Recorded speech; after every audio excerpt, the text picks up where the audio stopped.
Vektor disusun oleh Vivi Paramita-Larasati dengan NIM 2436456 S1 Teknik Elektro NK. Pengertian vektor.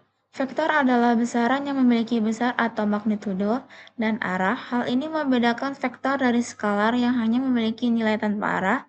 Dalam matematika, vektor merupakan elemen dari suatu ruang vektor yang memenuhi aturan tertentu seperti penjumlahan dan perkalian dengan skalar.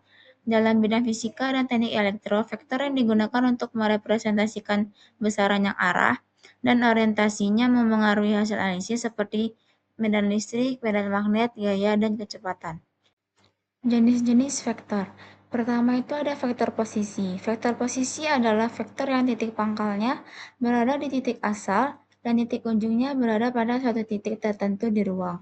Jika suatu titik P, X, Y, Z, maka vektor posisi titik tersebut dapat dituliskan sebagai vektor R sama dengan X, Y, Z sama dengan X, Y ditambah Y, Z ditambah ZK.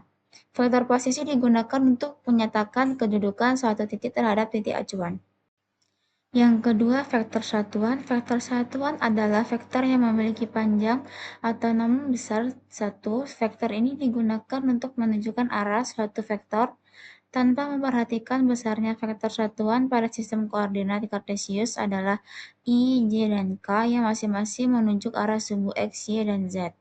Yang ketiga itu ada vektor 0. Vektor 0 adalah vektor yang memiliki panjang sama dengan 0 dan tidak memiliki arah tertentu. Vektor 0 dilambangkan dengan 0 dan dapat dituliskan sebagai vektor 0. Vektor 0 memiliki peran penting dalam aljabar vektor karena bertindak sebagai elemen identitas dalam operasi penjumlahan vektor. Operasi dasar vektor. Yang pertama ada penjumlahan vektor. Penjumlahan vektor adalah operasi untuk menggabungkan dua atau lebih vektor sehingga menghasilkan vektor baru yang disebut vektor resultan. Secara matematis, jika vektor U sama dengan U1, U2, U3, vektor V sama dengan V1, V2, dan V3, maka penjumlahan kedua vektor tersebut adalah vektor U ditambah vektor V sama dengan U1 tambah V1, U2 tambah V2, U3 ditambah V3. 2. Pengurangan vektor. Pengurangan vektor didefinisikan sebagai penjumlahan suatu vektor dengan vektor negatif dari vektor lainnya. Jika vektor V adalah vektor, maka min vektor V adalah vektor yang memiliki besar sama tapi arah berlawanan. Jika vektor U sama dengan U1, U2, dan U3, vektor V sama dengan V1, V2, dan V3, maka vektor U dikurang vektor min V sama dengan U1 dikurang V1, U2 dikurang V2, U3 dikurangin V3. Yang ketiga, perkalian vektor dengan skalar. Perkalian vektor dengan skalar adalah operasi yang melibatkan suatu bilangan real atau skalar dengan sebuah vektor. Hasil dari operasi ini ialah vektor baru yang memiliki arah yang sama atau berlawanan dengan vektor semula tergantung dengan tanda skalarnya. Yang keempat, perkalian titik atau dot product. Perkalian titik merupakan operasi antara dua vektor yang menghasilkan suatu bilangan skalar. Operasi ini banyak digunakan untuk menentukan sudut antara dua vektor atau proyeksi suatu vektor terhadap vektor lain.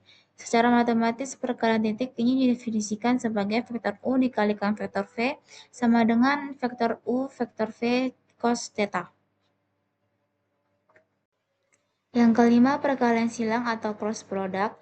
Perkalian silang adalah operasi antara dua vektor yang menghasilkan vektor baru yang arahnya tegak lurus terhadap kedua vektor semula.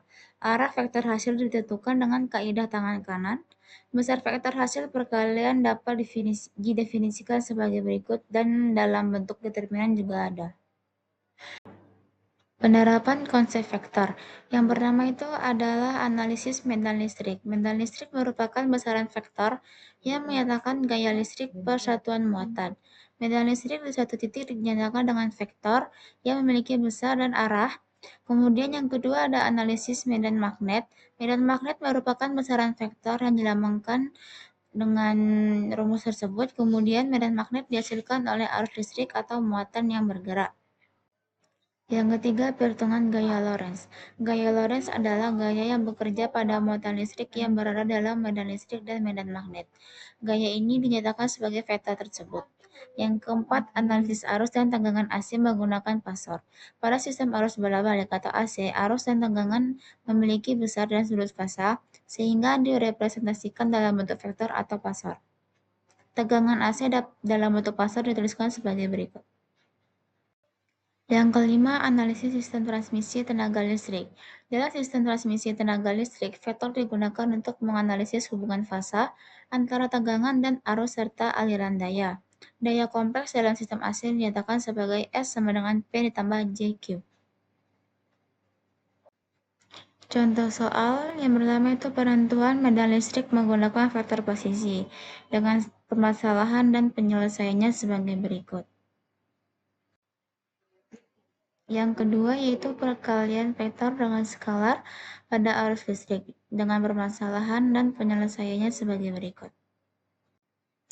Itulah tadi sekiranya pemaparan materi dari saya tentang vektor. Terima kasih.